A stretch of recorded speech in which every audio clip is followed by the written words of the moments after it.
And that's the only way to really rise up above everyone else and be the champion for the people that aren't going to do that, okay? And again, I have a good audience here because I know we're the alphas of this whole thing.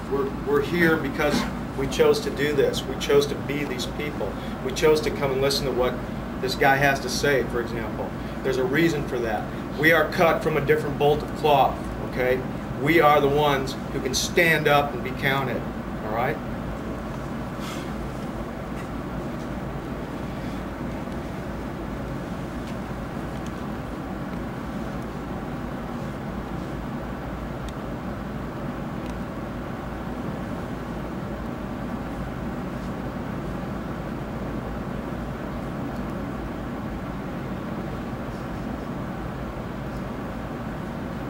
Anybody ever see that video before? Yeah. That's one of my favorites. I'm not going to say anything about it yet. We'll watch it one more time.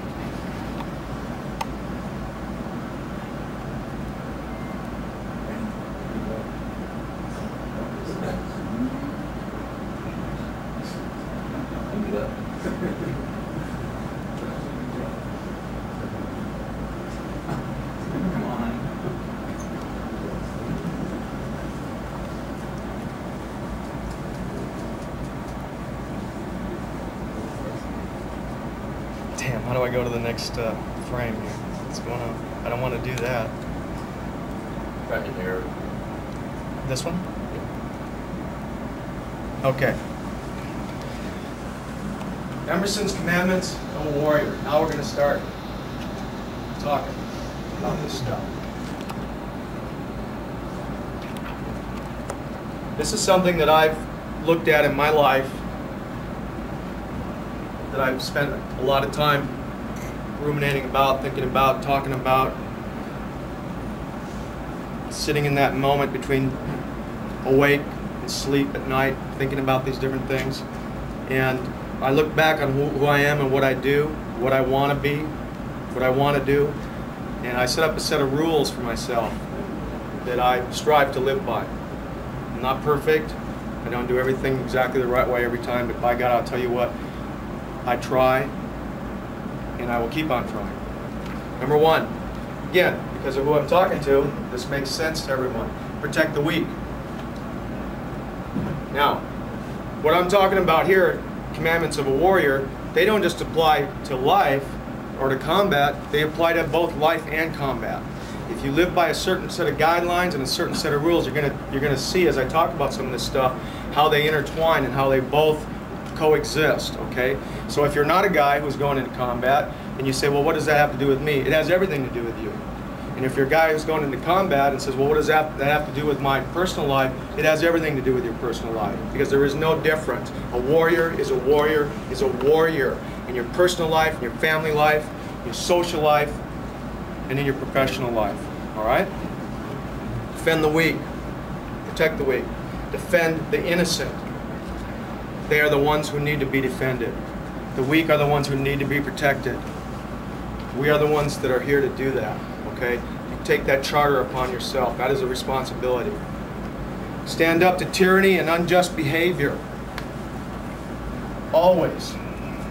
Always, always. If not you, then who? You can't rely on the other guy to do this. Take responsibility for your actions and be prepared to accept the consequences. If you live your life just by that one code alone, you will start to see that things change around in what you do. You get results that are different from you're a victim or things are happening to me. They'll start to evolve into I control the environment. I control what happens to me. I take responsibility. I know what's going to happen if I do this, okay? And all of a sudden you start making correct decisions. You start doing things and they start coming more in your favor. It's the same thing in combat. We'll talk about that in a minute. Honor friendship with loyalty. Always. Always honor friendship with loyalty. I hate, especially what I'm seeing right now with a guy like Scott McClellan coming out and taking a tell-all book and all that. You know what? There's certain things that are said and certain things that are done that, by God, they stay within a room or they stay within between the agreement between two friends, and that is a loyal oath of loyalty. If I am your friend, I am your friend. Now, if you're not doing something so far off the scale that I can't stomach it, I will be there to cover you. Because I'll tell you what, in the end, there's family. Not all family is good, and you don't get to pick them, but by God, you get to pick your friends. So if you have a friend, generally it's somebody, there's a reason that you pick that person as a friend. And because of that, then by God, you better honor that friendship, because those people are the ones in the middle of the night who will be at your door if you're in trouble. And by God, you will do the same thing. Stand tall in the face of adversity. Again, if not you, then who? You cannot rely on other people to protect you, your family, all right? You must be the last bulwark. You have to be the person who will stand and not give an inch in a time of need. Ask more of yourself than others. Always, always, always. Everything I do, I know every person in this room can do it. Some of them probably a lot better than I. But I will never ask you to do something that I can't do myself, or that I wouldn't at least give my heart trying to do the best I can. Okay? Never do anything without a purpose. Why waste your life? Okay? I'm not saying don't have fun and don't do things just for the fun of it or just for the heck of it, but there are things that we do in our lives, smoke cigarettes, whatever in the hell it happens to be. Why in the hell would you waste 1 second of this tiny moment that we have on this earth doing something that is absolutely not worth a tinker's darn? Why? Don't waste your life. Never do anything that is useless. Learn from everything you do. Spend your time learning about something. Keep that mind refreshed. Go after things. Try something new. Try something different. Again, I'm not saying stay at home and study the Merriam's dictionary every night or Webster's dictionary, but what I'm saying is, you know, make use of the time that you have here. Don't do useless things, okay? Last, but one of the most important, is be honest in your intentions and actions with everyone you meet, okay? Everyone. You want to be the person who can go anywhere on this earth and look every single person directly square in the eyes with an unwavering gaze and know that you have always taken the high road and that you've always dealt with people in an honest, forthright manner. And I'll tell you what, you will sleep so sound at night, and your life will be so rid of complications. Again, why would you ever do anything else? Okay? Now that we've talked about that, I'll come up with a couple more quotes because I'm a big guy on inspirational quotes. Winning isn't the only thing. It's everything. How does that apply to life and death combat? Can't be more precise than that. Another one of my heroes, Vince Lombardi, and I could give you quotes from him all day long because I'm from Wisconsin. The secret to winning, really, is to have the steadiest hand in the most dangerous moment. All right? We're going to talk about how do you get to that point in just a couple minutes.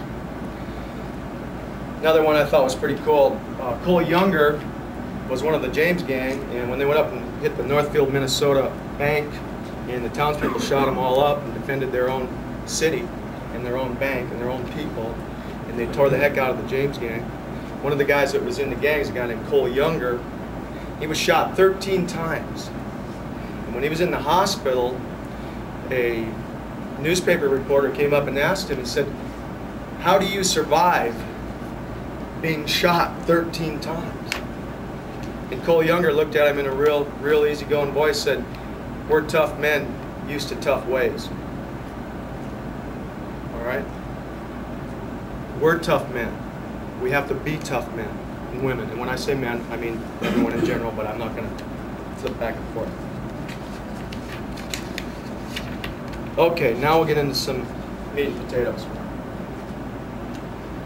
With all of the training that we do and all the things that we prepare for and all of the books that we read and all the stuff that you go and listen to guys like me talk about and all of the things that go on to make yourself a more hardened target or a more formidable opponent or a better shooter or a better soldier, a better warrior, a better person, why do the bad guys win?